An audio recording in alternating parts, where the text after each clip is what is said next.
Hello again, I'm Doug Smith. Welcome to the latest edition of Portsmouth This Week, the voice of Portsmouth Town Hall. We've got an especially timely topic, I believe, today. Our special guests are John King, the Portsmouth Emergency Management Director. Welcome, John. Good morning. And a special welcome to Carmella Geer, the Aquidneck Island Emergency Volunteer Alliance head, or director, I guess. That's a mouthful. Thank you, Doug. I know, it really is. John, let me maybe start with you, although this all relates to everything. One, it relates to the island as a whole, and I think that's where the trend is. We were talking earlier about kind of regionalizing emergency management. Right in the middle of the hurricane season. It's hard to believe because the weather's been so beautiful. And we have to consider that we're always vulnerable to storms here on this island. What should everybody be thinking about at this point in the season? Like you say, Doug, we're right in the middle of hurricane season. I think this show airs on September 7th, so that would put it squarely in the middle of hurricane season. Prime time for hurricanes on this part of the East Coast is from the second week of August through the end of October. There's a 10-week window that we need to be especially vigilant, and we're square in the middle of that. It's been a quiet hurricane season. We hope it stays that way. But for everyone that lives on this island, and especially the people that are in hurricane-prone areas, low-lying areas, there's 4 things that you need to do: to be informed, to make a plan, build a kit, and get involved. And we talked about that the last time I was on, and we'll go into some of those things in a little more detail. Yeah, I think it's always worth repeating, especially the be informed part, which is, I think, where we're at now. Quite frankly, I was quite surprised when we had that 4th of July hurricane go by. Was that something kind of an anomaly? An early season? It was early. It was definitely early. Yeah, and then basically the rest of the Atlantic's been fairly quiet, knock wood, and so far. But still, people need to be informed of what's going on. Why don't we talk a little bit about that? There's several things that you've got listed, and I could probably add a few more. Well, people that are watching this show obviously are among the informed people on the island, so 2 points for that. You need to keep your ear on your local weather outlets, and there are resources that the town of Portsmouth has. Portsmouth has an emergency website, Portsmouth Emergency, that distributes timely information in the event of an impending storm or other emergency. We have a Facebook page, and we have an account on Twitter, all run by the Emergency Management Agency. We also have in Portsmouth, and I think Middletown does too, Carmella, Code Red. That's right. Yes. Code Red. If you're not signed up for Code Red, do it today. Even if you think you may be on from a past registration, register again for Code Red. And if you have a cell phone, definitely register your cell phone, because Code Red does not automatically pick up cell phone numbers. If you're listed in what used to be called the white pages with a landline phone, you're in Code Red automatically. But don't count on that, and if you have a cell, most definitely register your cell phone number with Code Red. It doesn't cost anything. You won't get any calls that aren't emergency calls, and you can find that registration information on the Portsmouth Emergency website, or the police department's website, or the town's website. Any Portsmouth website has Code Red sign up. Our 2 AM stations, WADK in Newport, WSAR in Fall River, both work very closely with us at Portsmouth EMA to carry emergency information. We've got the direct lines into their control rooms. We've got their general managers' cell phone numbers, and they've been very good. John, do you have the frequency? Yeah, WADK is 1540 on your AM dial, right, and WSAR is 1480. 1480. And for a lot of people have a problem getting WADK down in the northern part. Yeah, and I think that's why it's so good that WSAR works with us so closely, because they're much closer and their signal is better up here in the north end of the island. Yeah. Other sources of information are your NOAA weather radio, your VHF NOAA weather radio, and if you can get one of those radios that have what they call SAME alerting, the specific area message encoding alerting. A little tone goes off if there's an alert for your area. You program your radio to receive alerts from Newport County, and you'll only hear Newport County. Okay, now those would best be useful when it's almost here and trying to get a fix on it. One of the problems that I had with that 4th of July hurricane was I was on my boat. I left on a Monday. There was no mention of a hurricane anywhere near us. And all of a sudden by Friday, the thing is passing by Long Island, and we're getting rain all day. And I was just kind of surprised how fast it came up. Oh, we had tracked that for over a week, Doug, before that passed by us. Again, maybe you tracked it, but I sure didn't see anything. And even I listened to the NOAA weather radio on the boat every day. And there was nothing really on there until starting about Wednesday for some reason. And then as it got closer, of course, it gave much more specific information. So, but I guess the key thing is people need to know to check with these sources early and frequently and watch TV and everything else. If that storm had been projected to be a threat, we would have been putting that out on the Portsmouth Emergency website, the Facebook, and the Twitter feed. Yeah. We knew well in advance the predicted track of that thing. We realized it was going to be several hundred miles off the coast. Now, if we knew you were out on your boat, we would have called you, Doug. You know, the funny thing is, my wife did not appreciate being in, and it was raining. I mean, it just rained like cats and dogs all day long. Luckily, we're up inside Point Judith Pond. But I think that the point is, though, that people need to be proactive on this. You can't just expect that somebody's going to say, oh, by the way, there's a hurricane coming up here in 4 days, you know. Be informed. You have to get out there and check. Absolutely. We just had the different addresses, and we'll put those up later in the show of those 3 things. I would say it's almost like a mantra. You know, we could say, make sure you bookmark our homepage, www. Shall I put this up? Yeah, sure. Okay. In fact, this is the front page you get when you come on here, www.portsmouthemergency.com, and then from there you can go to Facebook and Twitter. You can follow us on Twitter and like us on Facebook, and you'll get these things as you put them out. And so that's kind of one way of being proactive, is to sign up for this stuff now, you know. Yep, get familiar with those, bookmark those, and I caution people that the website, the Facebook page, and the Twitter feed are awfully quiet most of the time. Don't think that it's because nothing's happening. Something's always happening in the EMA community. We're always monitoring the environment for any threats. That's by design. We don't keep putting stuff out on the Twitter feed and the Facebook feed so that people get dull to the fact. If you see something on Facebook or Twitter, it's probably something you should pay attention to. You know, the last time I looked, we had something like 200 or 300 Twitter followers and about 500 Facebook We're up to likes. 668 on Facebook and over 250 on Twitter. That's great. Now, the thing is, once they sign up, they're good to go for the future, right? They don't have to keep signing up. Right. Right, and they don't have to worry about being bombarded. Being flooded with trivial information. Right, that's by design. Yeah. Okay, great. Also, again, the local papers, et cetera, but by the time those guys come out, you should know about this already. Okay, so the key part is being informed. We're in that stage right now. But another thing people can do, and this is where we bring Carmella in, I think, too, is make a plan. Make a plan. On these 2 elements, make a plan and build a kit, I'm going to give homework assignments for our viewers in this show, because statistically 55% of the people in this country have no plan, they have no kit. They've done nothing for preparedness. I would like to think that people on Aquidneck Island are a little bit ahead of that curve, but there's still some percentage of people that have no plan and have no kit. So I'm going to ask our viewers today to do just one thing in both those areas, in the planning area and the building a kit. It doesn't have to cost you anything, or it might cost you a very small amount in the kit department, but do something.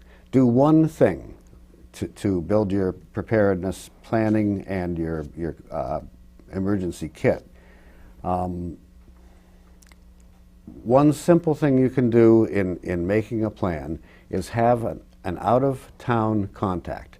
Aunt Millie in New Jersey, or somebody out of town that every member of your family has the telephone number and knows to call if they're separated, if they can't reach someone, an out-of-town contact. You want to, out of the affected area. Maybe New Jersey wasn't a good place because coastal New Jersey, no, further than Providence, Pennsylvania, rather than Providence. Have an out-of-town contact and make sure that your kids, your wife, everyone carries that number with them, has that number written down or committed to memory. If you get split up, there's a person out of town you can call to know what's going on. That's very important.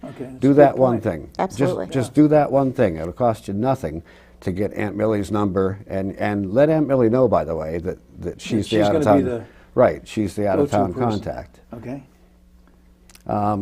You got any other stuff? I'm sure you do. Yeah, you have a whole that one is huge. You have a whole bag actually. of tricks here, John. Well, there's and another one that I always presume that people have done this, but they may not have. Have an assembly point outside your home. If everyone has to get out of your house quickly in the event of some emergency, God forbid a fire, you need to know where people rally, where to get a head count of the people in your house.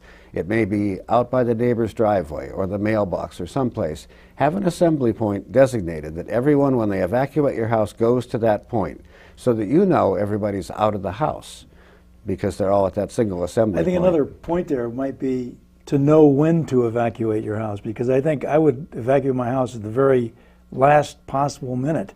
There was a house that had to be falling down, I think, before I'd... Doug, that's not a plan. I know it isn't, but that's... yeah. But I think a lot of people feel that way but about that is human nature, leaving indeed. their home, you know, and it's a major thing. But so maybe one thing might be thinking it through on when you might want to... Well, having your assembly point is part of this process of thinking it through. Now, after you have your assembly point, if you don't already, after supper next week, some night, everybody go out to the assembly point. Go to your rooms, go someplace, and then have a drill where everybody just walks out to the assembly point. Make it, you know, do that once in a while to get the muscle memory of going to the assembly point. Okay. In the event of an emergency, when you're faced with an emergency situation, your first response is fight or flight. And if you have trained and drilled to go to the assembly point, that replaces the fight or flight reflex. That's why training is so important. Sure, it gives you something automatic to... Yep, you fall back on your training. Yeah. Okay, one of the things you mentioned last year was this acronym, and I can't remember what it was. It was Yo-Yo 72? That's kind of internal EMA speak. Yo-yo, okay, sorry. Yo-yo stands for you're on your own. You're on your own for 72 hours. And yeah, that is a good point. Traditional thinking in emergency management has been that you should have your civilian population prepared to shelter in place for 72 hours. As a result of a lot of recent events, and Sandy being one, 72 is on the short side. It may be more than 72 hours before the cavalry gets to your house. Yeah. So at a bare minimum, plan to be self-sufficient in your home for 72 hours. And that's where make a kit is important, because you need certain supplies to be self-sufficient for 72 hours. And we'll get into that in the make a kit part. Other planning. I also think that we saw during the winter storm that we could be without power for, we were only out for 26 hours, and it seemed like forever. It did. On the island. But they can plan for it. If it's really serious and the power goes down, you could be without power. That's the difference between the two storms, absolutely, with a hurricane. And that's a tough one to plan for, but you got to think it through. Have radios with batteries, et cetera, et cetera. The power out during the winter is a scenario that has always been right in the forefront of my mind.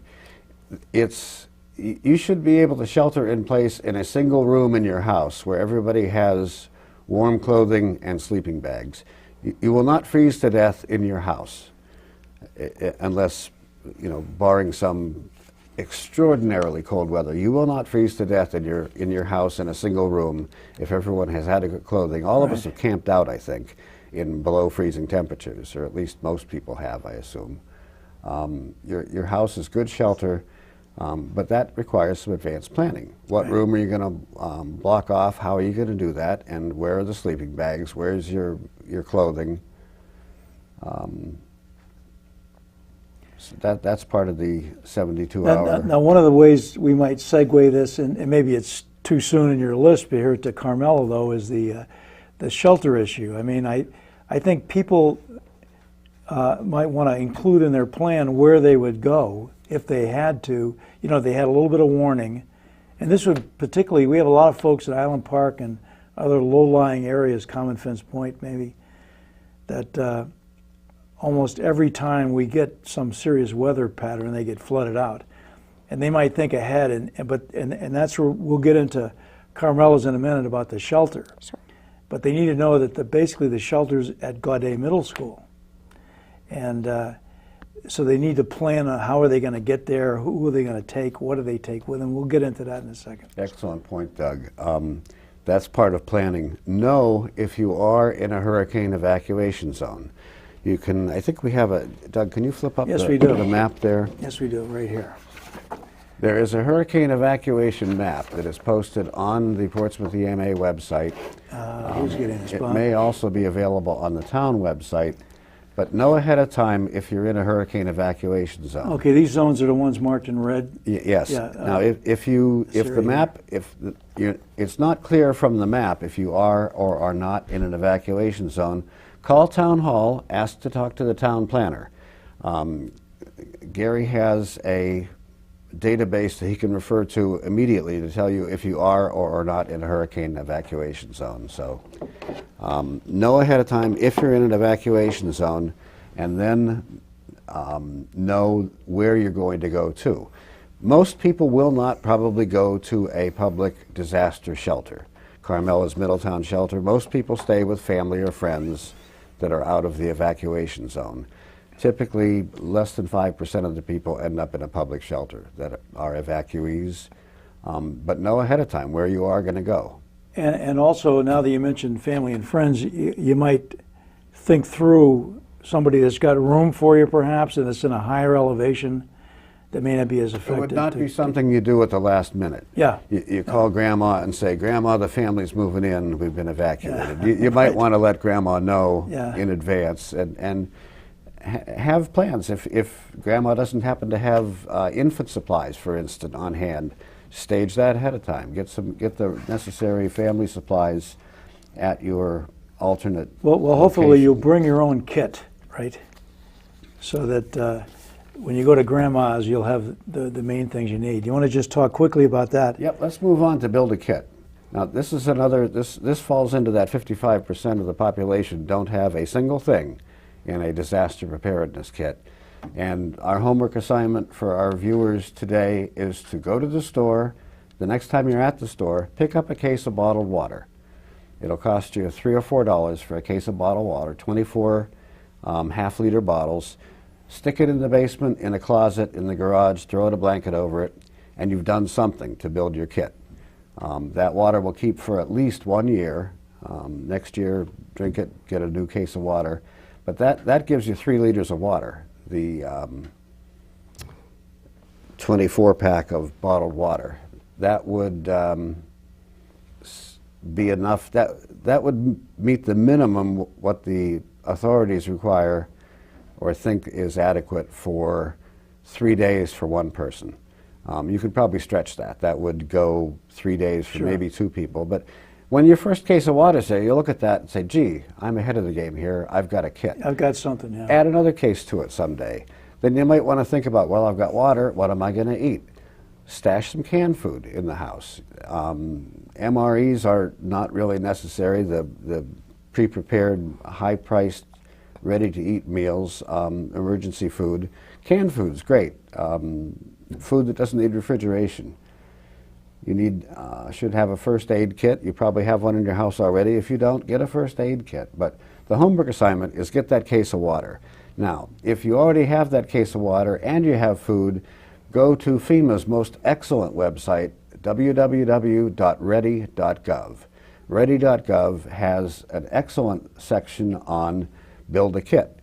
And if you're in the 45% of the people that are prepared and you have food, you have water, you have your flashlight, you have your radios, See what else is on that list on ready.gov that you don't have and add something to it. I'm going to ask everybody, and September is National Preparedness Month, by the way. We're doing this in conjunction with very timely then. EMAs all over the country. I'm going to ask people just to do one thing in the planning and the preparedness realms here, to do something for National Preparedness Month. That brings us to the fourth element, get involved. There is be informed, make a plan, build a kit, be involved. And I have a hierarchy of involvement. Help yourself, help your family, help your neighbors. You may be the kind of person that wants to be involved with disaster response and go out and help people in your neighborhood. You need to help yourself first. You need to be uninjured, in good physical health. If you're injured, if you're down, you're not going to help anybody. You need to make sure your family is okay. You can't be helping other people if you're worried about your family. Help yourself, help your family, help your neighbors. And we were trying to, we have been trying for years to build a volunteer base of emergency response people to help their neighbors. And this is why I'm extremely delighted that Carmella is with us today, because Carmella is spearheading, she's the director of the Aquidneck Island Emergency Volunteer Alliance, which is an island-wide effort to recruit and train emergency volunteers. So I'd like Carmella to tell us something, actually a lot, about the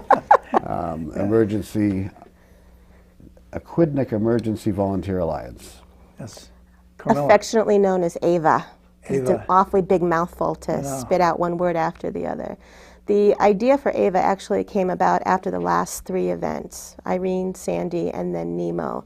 Nemo most especially was very eye-opening for me. I am the shelter manager for the regional shelter at the Gaudet Middle School on behalf of the American Red Cross, and I work very closely with all three municipalities, Portsmouth, Middletown, and Newport, and their EMA groups to provide that service in the event of an emergency. And as you had mentioned before, with regards to a hurricane, when a hurricane strikes, it is more likely that a family is going to stay within their own home because they can. The folks that we tend to see during the hurricanes are folks who are in need of electricity 9 out of 10 times. Yeah. You know, they have a CPAP machine or, you know, other needs for oxygen and that kind of thing. The blizzard, however, Nemo, was incredibly eye-opening for us because it's not so easy to get warm, or folks tend to be a little, especially if you're isolated, if you live alone or if there's just two of you, and you feel like you can't get in touch with anyone and you feel alone and isolated. We served over 500 folks with that last event with Nemo. But the other thing that we discovered as well was that during a blizzard event, if the bridges go down, we're on our own. That's that yo-yo idea. You're on your own. We were on our own. I needed more cots, and we were on our own. We couldn't get them over the bridge, any of the bridges, in order to get to the shelter. It was very eye-opening for all of us, I think, that we needed to be able to have an infrastructure of our own just in case the mainland couldn't help us. And of course, the Red Cross is incredibly versatile and has all kinds of folks all over the place, but when most of them are located on the other side of our bridges, then it becomes a definite human capital issue here on the island itself. So that's where the whole idea came from.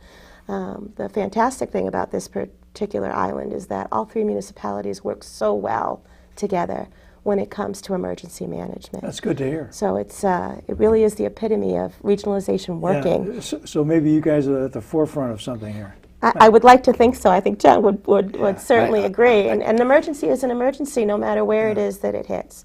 So the idea of AVA was to bring all three municipalities together to be able to glean our own volunteers that would hopefully become Red Cross volunteers, but don't have to, so that we can take from our own communities when it came time for the get involved part of the four-pronged plan. Well, a couple of weeks ago, I know you had an open house at the middle school shelter. How did that go? And you know, it went very, very well. What kind of things did you do there? We had a sit-down training that was provided by the Red Cross to give a really great overview of what what it is to run a shelter. So right now, Ava is really focusing in on shelter management. And from there, we took a step-by-step tour of the shelter itself. That's why we held it in Gaudet specifically. So you had an idea of what it was, what it took to run a shelter. And then you went step by step from the beginning, which is the entrance to Gaudet, Right. at Getting people Aquidneck signed in Avenue, and- getting people signed in. Right. Actually, the first hallway that you walk through, before you even get to the registration table, is our comfort station. So in the event that you didn't want to stay at the shelter itself, but you needed to plug in your cell phone so that you could get it charged, there was an area for you to be able to do that. Or you just wanted to come and get information, or whatever the case might be. There was still help to be had before you even got to the registration table. Those are the kinds of things that we went through during that particular training. So from the registration all the way to dormitory. You plan to do some more of those? We do. We have another one. I don't have a specific date as of yet, but we're putting together a package of trainings, and we'd like to hold at least 2 more orientations this year. The next one coming up in October, so we'll have more information to John, share if as you we could get get that closer. to me, we could mention it at least on the program around the time, We'll do that, and we'll also put that information up on the Portsmouth EMA website, Portsmouth Emergency. We'll have links to all the EVA events. And Okay, great. So the key is, and I want to talk about this at the very end. We've got the headers up on the screen there now. This is a big part of staying informed, is keeping up on this kind of things, and also the training opportunities. There have to be more volunteers out there. I know there are. It's just that you got to kind of dig them out. But once they get into this thing, they'll see what a critical job they're doing, and how much, particularly elderly people, it's very rewarding from a personal standpoint to see these older folks that don't have family around. You're kind of helping them out, and they're so appreciative. Absolutely. Absolutely. But I have one question about your shelter. What about dogs? We have a memorandum of understanding with the Potter League with regards to pets. Now, is Potter generally open during all these things? Or?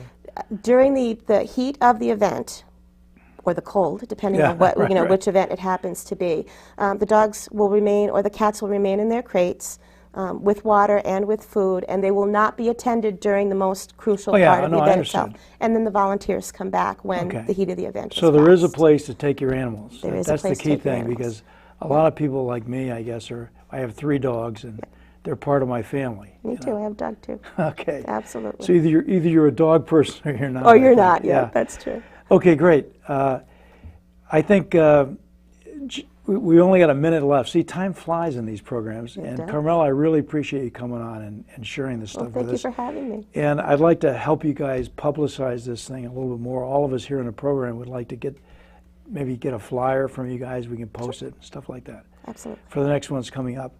I want to go back to the basic things which are up on the screen right now. You guys can take a look if you look over there. The website. So bookmark that. Go to that when anything at all starts to look flaky. Right here, you'll get to this. You'll be able to do everything right from this home page. You can click on it. We want you to follow us on Twitter and/or like us on Facebook.